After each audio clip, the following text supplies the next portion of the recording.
जी गुरुग्राम से। राधे राधे जी। राधे राधे महाराज जी। महाराज जी, मैं अपने आप को जानने और अपने अंदर के ईश्वर को जानने में बहुत रुचि रखता हूँ। मैं ईश्वर पर पूर्ण विश्वास भी रखता हूँ। इसी समय में अपनी जिंदगी में भौतिक तरक्की भी चाहता हूँ, पूरे दिल से बहुत धनवान बनना चाहता हूँ, भव्य जिंदगी भी जीना चाहता हूँ। क्या दोनों एक साथ हो सकते हैं? नहीं, चाह एक रखनी होगी, पूर्ति दोनों की हो जाएगी। अगर आप धन की चाह रखोगे तो कभी आत्म अनुभव नहीं कर पाओगे, और आत्म अनुभव की चाह करोगे तो धन अपने आप प्राप्त हो जाएगा। धन की चाह मिटानी होगी, बिना धन की चाह मिटाए यही तो बाधा है। कंचन कामिनी कीर्ति, स्त्री शरीर में आ सकती और धन में आ सकती और मान प्रतिष्ठा में आ सकती। यही आसक्ति तो आत्मबोध नहीं होने देती, भगवत तत्व का अनुभव नहीं होने देती। अगर इसकी आसक्ति रखोगे तो आत्मबोध नहीं कर पाओगे, और आत्मबोध में चलोगे तो सब कुछ प्राप्त हो जाएगा, जो बिना चाहे अनचाहे प्राप्त हो जाएगा। हम यही तो लोगों को समझाने की चेष्टा करते हैं कि तुम अपनी कामनाओं की पूर्ति तो चाहते हो, लेकिन तपस्या और भजन नहीं करना चाहते, तो कैसे कामनाओं की पूर्ति हो जाएगी? या तो अनुष्ठान करो, जप करो, तप करो, फिर मांगो तो पूर्ति हो जाएगी। तो हम धन भी चाहें कि सर्वश्रेष्ठ धन हमको प्राप्त हो, मैं धनी बनूं, तो इसके लिए आपको भगवान की आराधना करनी पड़ेगी। अब आत्मबोध चाहें तो फिर धन की आशा का त्याग करना पड़ेगा, क्योंकि धन की आशा और आत्मबोध बिल्कुल अलग दिशा है। जैसे बिहारी जी जाना चाहो और छठी कला की तरफ दौड़ो तो कभी बिहारी जी नहीं पा सकते, क्योंकि छठी कला का मार्ग उल्टा है। और बिहारी जी तरफ जाना चाहो और लेट के चलो तो बिहारी जी पहुंच जाओगे, क्योंकि ये दिशा बिहारी जी की है। तो आत्मबोध की दिशा है त्याग। त्याग और वैराग्य से युक्त हो तब ज्ञान होगा, उसी ज्ञान से आत्मबोध प्राप्त होगा।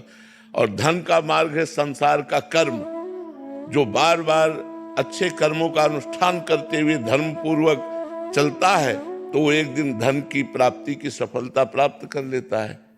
भगवान का भजन और प्रारब्ध अनुकूल हो तो धन की प्राप्ति हो जाएगी। हमारा कर्म भी सफलता पूर्वक होना चाहिए, और भगवान की कृपा भी होनी चाहिए, और प्रारब्ध भी अनुकूल होना चाहिए। तीनों जब मिल जाएंगे तब आप सबसे बड़े जो कामना कर रहे हो वो संपत्तिवान बन जाओगे। अब तप है नहीं तो आप संपत्तिवान कैसे बन सकते हैं? आपका प्रारब्ध नहीं है तो आप संपत्तिवान कैसे बन सकते हैं? भगवान की कृपा नहीं है तो आप संपत्तिवान कैसे बन सकते हैं? कौन ऐसा है जो नहीं चाहता संपत्तिवान मैं बनूं? भारत में पूछो, विश्व में पूछो, सबके अंदर यही कामना मैं संपत्तिवान बनूं।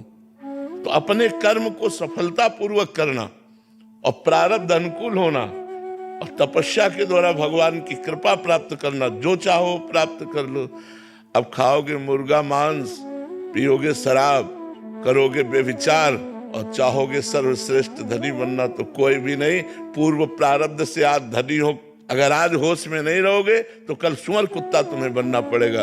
हम ही लोग हैं, हम ही लोग हैं और कोई नहीं है। ये मत समझो कि उनकी कोई प्रजाति अलग है, नहीं। हमारे कर्म बिगड़ जाते हैं तो हम नीच योनियों में जाते हैं, और कर्म बन जाता है तो हम उच्च योनियों में जाते हैं। तो अच्छे कर्म करो, भगवान का नाम जप करो और दूसरों की सेवा करो, तो इसी प्रवाह से आप आगे चलकर धनी बन जाओगे। न इस जन्म में सही तो अगला जन्म मिलेगा। ऐसे धनी कुल में होगा कि जन्म से ही धन संपत्ति का, वैभव का आपको खूब देखने को मिलेगा, भोगने को मिलेगा। पर तप, बिना तपस्या के, बिना भजन के ये बात असंभव है। कोई सोचे मैं पापाचरण करके बढ़ जाऊं तो थोड़े दिन बढ़ जाओगे, इसके बाद नष्ट हो जाओगे। और धर्म से चलोगे तो कुल परंपरागत तुम्हारे संपत्ति बनती रहेगी, बढ़ती रहेगी। इसलिए हमारी सबसे प्रार्थना है कि शराब मत पियो, मांस मत खाओ। इन चीजों से न तुम्हारा स्वास्थ्य ठीक रहेगा, न कर्म ठीक रहेंगे, न बुद्धि ठीक रहेगी, और न परलोक बनेगा। सब कुछ नष्ट हो जाएगा।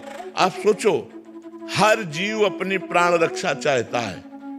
आप एक चींटी के पीछे से अंगुली करिए, वो भागेगी प्राण बचा करके कि कहीं अंगुली हम पर अटैक न कर दे।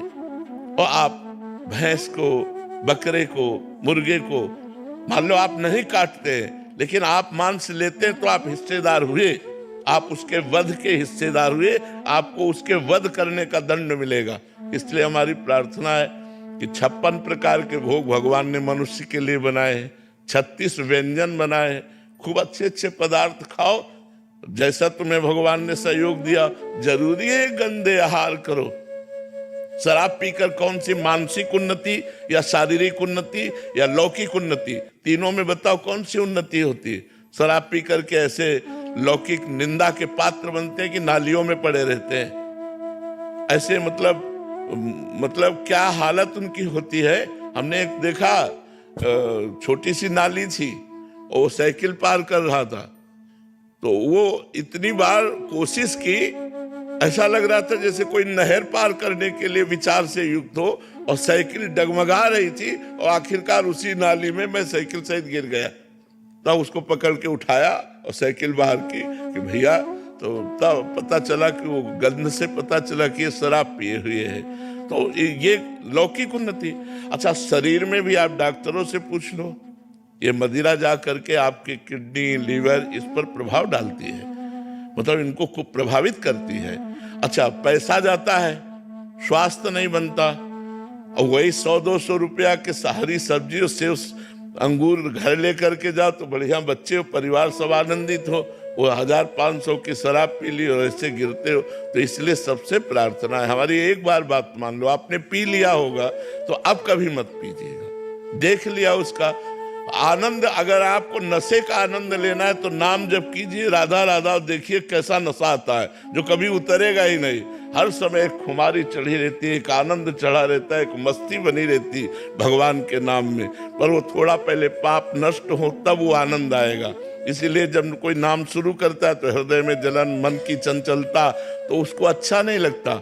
एक बार तुम डट कर नाम जप करो, एक बार हट कर नाम जप करो कि मैं कुछ भी हो जाए, फिर आप जब पाप तुम्हारे भस्म हो जाएंगे, फिर तुम्हें जो आनंद प्राप्त होगा आप फिर देख लेना।